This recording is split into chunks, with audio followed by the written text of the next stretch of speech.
जय श्रीमन नारायण। अगली टिप्पणी जौन हम कहब उ रामानुजदास श्रीमान गट्टू वेणुगोपाल स्वामी द्वारा बताई गया है। अध्याय 9 राज विद्या राजगुह्य योग श्लोक 8। प्रकृतिं स्वाम् अवष्टभ्य विसृजामि पुनः पुनः भूतग्रामम् इमं कृत्स्नम् अवसं प्रकृतेः वशात्। आचार्य श्री कृष्ण परमात्मा अर्जुन सहित हम सबका राज विद्या राजगुह्य योग के शिक्षा देता है। परमात्मा कहता है, अर्जुन, हम अपनी प्रकृति का 8 रूपों में विकसित करी थी, अर्थात पृथ्वी, जल, अग्नि, वायु, आकाश, मन, बुद्धि या महतत्व और अहंकार। ये प्रकृति आश्चर्यजनक और अजीब ढंग से विकसित होते है, इसलिए ये सभी जीव हमारी प्रकृति पे मोहित और वशीभूत हो जाते हैं। इस प्रकार ये सभी प्राणी जो हमारी प्रकृति पे मोहित हैं, बार बार इन 4 श्रेणियों में किसी एक में जन्म लेते हैं, देवता, मनुष्य, जानवर और वृक्ष। अर्जुन, हम ही पूरी व्यवस्था नियंत्रित करते हैं और इन सभी जीवित प्राणियों का बार बार इन 4 श्रेणियों में भेजी थी। इस प्रकार श्री कृष्ण परमात्मा किस प्रकार सृष्टि के कार्य करता है, इसका व्याख्या करता है। इसलिए जब भी हम इस अद्भुत और विचित्र रचना के अवलोकन करी, आओ हम ये तुरंत समझी कि एक विकासवादी प्रभाव है श्री कृष्ण परमात्मा की रचना के। जन्म और मृत्यु के चक्र से मुक्त होने की निरंतर इच्छा रखते हुए और श्री कृष्ण परमात्मा या श्रीमन नारायण का समर्पण करे के प्रयास करते हुए, आओ हम श्री कृष्ण परमात्मा के शब्दों का यथावत दोहरावे का प्रयास करें। प्रकृतिं स्वामवष्टभ्य विसृजामि पुनः पुनः भूतग्राममिमं कृत्स्नम् अवसं प्रकृतेर्वशात्। श्रीमन्नारायण करिष्ये वचनं तव। श्रीमद् भगवद गीता का पूरा निचोड़ श्री कृष्ण परमात्मा अध्याय 18 के श्लोक 65 से 70 के 8 कर्मों में रख दिए हैं। श्री कृष्ण कहन, ये 8 बात मानने वाले पे हमार स्नेह है, ये भक्तन की हम हर प्रकार से सुरक्षा करें। श्री कृष्ण परमात्मा द्वारा कही पूरी श्रीमद् भगवत सुने के बाद अर्जुन कहन, करिष्ये वचनम तव, माने कृष्ण, हम तोहरे कहे अनुसार ही करब। यह कारण कृष्ण अर्जुन पे हर तरह की विजय और सफलता के अनुकंपा करें। चला हमो परमात्मा के वचन दी कि हम भी ये 8 कर्म करब। ये वचन से बढ़ के कोनो पूजा, तप या यज्ञ नहीं बा। हम ये 8 वचन कहब, आप सब जने एक अपने मने और बुद्धि में विचार करें।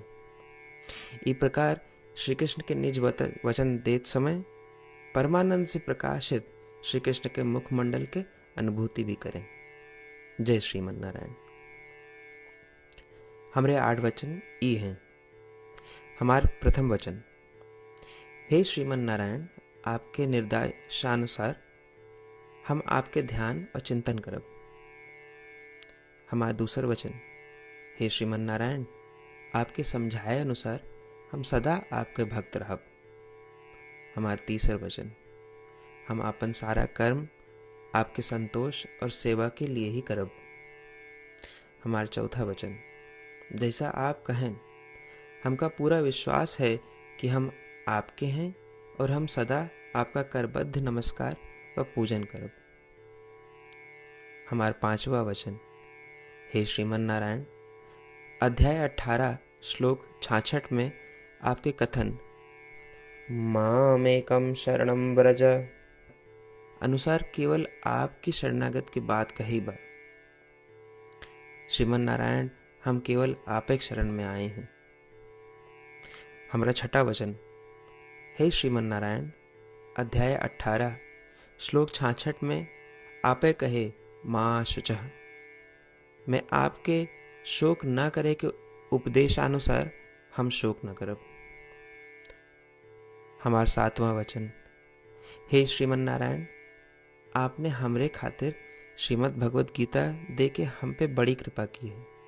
हम नियम से एक श्लोक रोज सुनब या पढ़ब। हमारा 8वां वचन, हे श्रीमन नारायण, आपने सारे लोग के लिए गीता दी है। जे भक्तन गीता के बारे में नहीं जानतन, हम उन तक आपके अलौकिक बतिया पहुंचावे के प्रयत्न करब। अभय हम परमात्मा से अपन 8 वचन बताए। श्रीमन नारायण कया वचन देव कि हर दिन जैसा वो कहे हैं हम वैसा करब, यह एक महान पूजा है। आवा हम अपने अडिग विश्वास के साथ उनका अपन वचन दी कि हे श्रीमन नारायण, आप जैसा कही हैं हम वैसे करब, जैसा आप चाहिए वैसा ही व्यवहार करब और हम केवल आपे के लिए काम करब। श्रीमन नारायण करिष्ये वचनम तब, माने श्रीमन नारायण हम आपके निर्देशानुसार कार्य करब। सर्वम श्री कृष्णार्पणमस्तु। जय श्रीमन नारायण। प्रकृतिं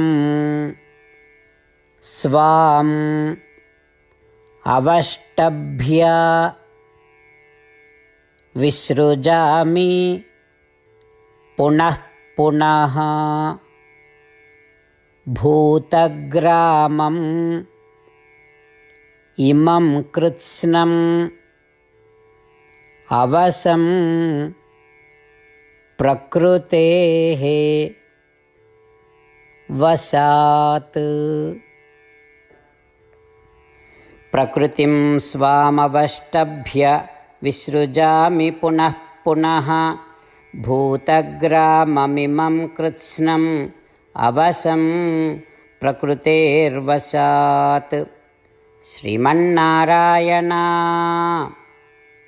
करिष्ये वचनं तव।